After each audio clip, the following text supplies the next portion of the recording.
Bonjour à tous, me revoilà pour une nouvelle vidéo et aujourd'hui on va parler posture de travail, notamment sur du travail assis. Du bureau, du travail assis, pas forcément bureau mais un poste de travail où vous êtes sur la position assise la plupart du temps ou la majorité du temps, donc ça peut très bien être aussi en voiture. Il est important de savoir que d'être positionné sur une statique au long terme, donc c'est-à-dire par exemple sur toute une journée, ça peut provoquer des tensions dans votre corps, c'est normal. La sensation qu'a votre corps quand vous êtes assis en position statique pendant 8 heures, c'est un effort, même si vous n'avez pas l'impression que c'est un effort parce que vous êtes au repos, mais ça reste un effort pour le corps de garder une position statique. On n'est pas fait pour rester en position statique prolongée. On est fait pour bouger. On a la possibilité de bouger, de se mouvoir, donc il faut utiliser cette faculté-là. On n'est pas fait pour rester immobile pendant une trop longue période. Donc déjà, on va parler posture. Je vais vous montrer quelle est la posture à adopter au travail. Bien évidemment, ça dépend de votre poste de travail. Ça dépend aussi de ce que vous faites.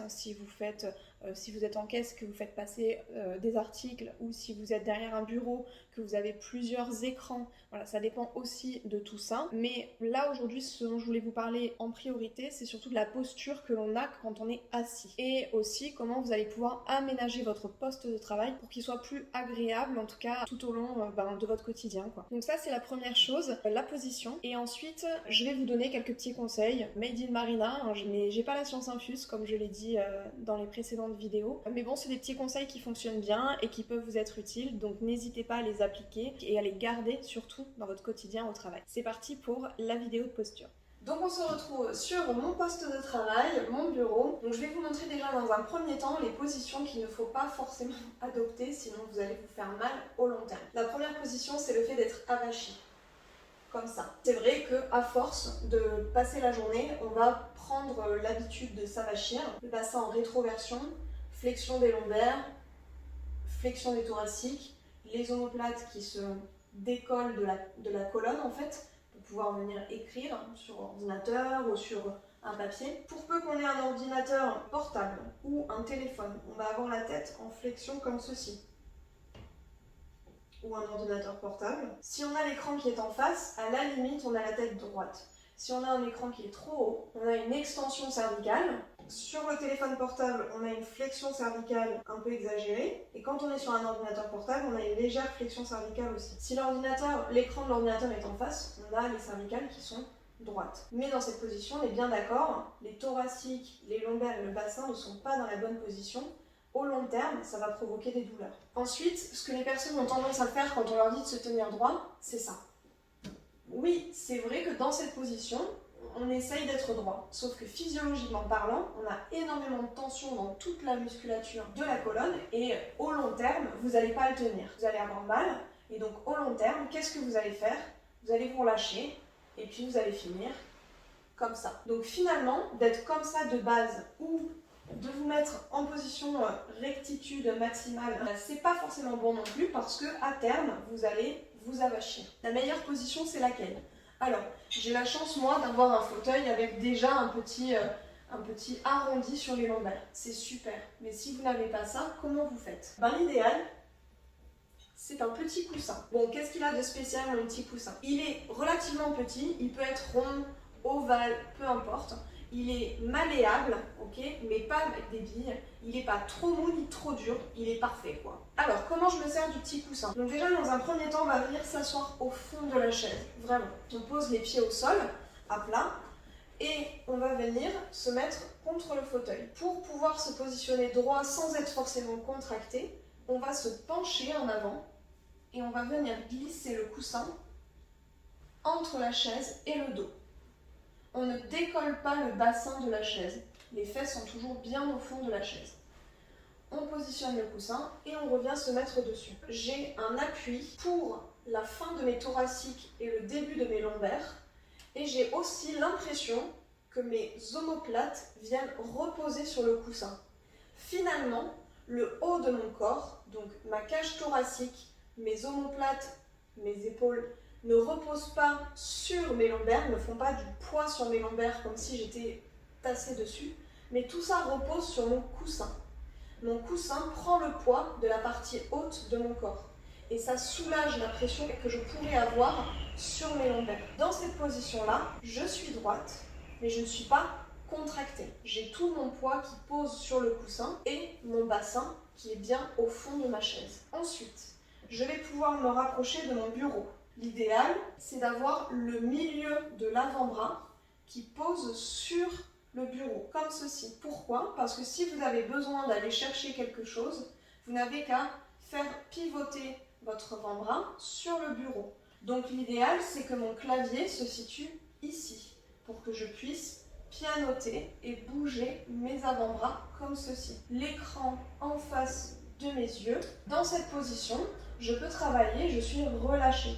Je n'ai pas les épaules contractées, voilà, je suis relâchée. Mon poids repose sur le coussin. Cette position-là, vous pouvez évidemment la reproduire sur toutes les stations assises que vous rencontrez au quotidien. Ce petit coussin, ça va être votre meilleur ami si vous avez des douleurs en bas du dos, des douleurs lombaires récurrentes. Surtout si ce sont des douleurs que vous avez à force de rester trop longtemps assis ou en changeant de position. Ou parfois, quand vous faites trop de voitures. Ce petit coussin, vous allez l'emporter partout. Ou alors, vous en achetez plusieurs exemplaires et vous en mettez un dans la cuisine, un dans votre bureau et un dans la voiture. Dans la voiture, c'est la même gymnastique. Je rentre dans ma voiture, je m'assois au fond de mon fauteuil, je me penche en avant, je mets le coussin et je me remets en arrière. Je regarde en face et je peux conduire sans être crispée, sans être avachie. Je suis droite quand je conduis. Donc, cette position-là, elle est vraiment à adopter sur votre quotidien. Toutes les positions assises que vous allez avoir, que ce soit chez vous, au bureau, en voiture, dans le train, dans l'avion, dans tous les cas, si vous avez des douleurs de dos et si vous voulez éviter de vous faire ces douleurs récurrentes par la position statique assise, prolongée, munissez-vous de ce genre de coussin pour vraiment vous soulager et adapter votre posture pour qu'elle soit droite mais non contractée. Droite mais sans tension dans les muscles. J'espère que ça vous a plu. En tout cas, j'ai l'impression d'avoir été assez claire sur cette posture. Si jamais vous avez besoin de plus d'informations, n'hésitez pas à me les demander en commentaire. Et voilà, vous avez vu du coup la façon de se positionner correctement. Maintenant, j'ai quelques petits conseils à vous donner pour tout ce qui est quotidien. Il faut aussi penser au contexte actuel. Donc avec la situation actuelle, beaucoup d'entre vous se retrouvent en télétravail. Pensez à bien vous positionner aussi à la maison quand vous travaillez. Exit le canapé, c'est pas du tout un bon endroit pour travailler. Munissez-vous vraiment d'une chaise, d'un bureau ou d'une table. Si c'est pas un vrai bureau, c'est pas grave. Essayez d'adapter au mieux la position de la chaise, du bureau et de l'ordinateur. En tout cas, le télétravail ne veut pas dire travail n'importe où. Quand on est en télétravail, on fait beaucoup moins de pauses. Au lieu de travail, on va se lever pour aller à la photocopieuse, on va se lever pour aller prendre un café, discuter avec les collègues, sortir prendre l'air. Des fois à la maison, certains d'entre vous se retrouvent dans un schéma de travail à 100%, de 8h à midi, sans prendre de pause pour aller s'hydrater ou prendre l'air. Et pareil pour l'après-midi. Et donc du coup, ça fait des journées très remplies et en statique prolongée encore plus que quand vous êtes dans votre bureau. S'il y a quelques petits conseils que je peux vous donner pour améliorer votre posture et votre mobilité au travail, ce sont les suivants. Dans un premier temps, pensez à vous lever toutes les 1 heure, 1 heure et demie. Faites le tour du bureau, allez vous chercher un café, un verre d'eau, allez à la photocopieuse si vous êtes sur votre lieu de travail, allez voir vos collègues. Toutes les 1 heure, 1 heure et demie, votre corps a besoin de bouger. Ce n'est pas bon d'être trop en statique. Donc vous vous levez, vous allez faire quelques pas et quand vous vous rasseyez, vous vous remettez dans la bonne position. En fait aussi quand on est en statique prolongée au travail et qu'on ne fait pas de pause, la position est de plus en plus difficile à garder et on finit par s'avachir. C'est pour ça que si vous faites des pauses toutes les 1 heure, 1 heure et demie, à chaque fois que vous revenez vous asseoir, vous vous rasseyez dans la bonne position. Pensez à faire des pauses, hydratez-vous, c'est important de vous hydrater. Vous vous mettez un réveil toutes les 1 heure, 1 heure et demie, le réveil de je vais bouger et je vais m'hydrater. Donc ce sont les 2 conseils que je peux vous donner à mettre en pratique au quotidien dans votre journée de travail. Bougez plus et hydratez-vous. Et ensuite, la dernière petite chose, l'idéal, le top du top, ce serait étirez-vous en fin de journée. Et pour ça, vous avez la vidéo précédente qui vous montre comment s'étirer la colonne très facilement. J'espère que cette vidéo vous aura plu. Si vous avez des questions, des remarques, n'hésitez pas à m'en faire part dans les commentaires. Comme je le dis, je n'ai pas la science infuse, je ne suis pas grand maître des ostéopathes, j'ai juste quelques petites astuces qui fonctionnent, en tout cas qui fonctionnent pour moi et pour mes patients. Donc je tenais à les partager avec vous. N'oubliez pas, vous pouvez toujours me suivre sur Facebook et Instagram.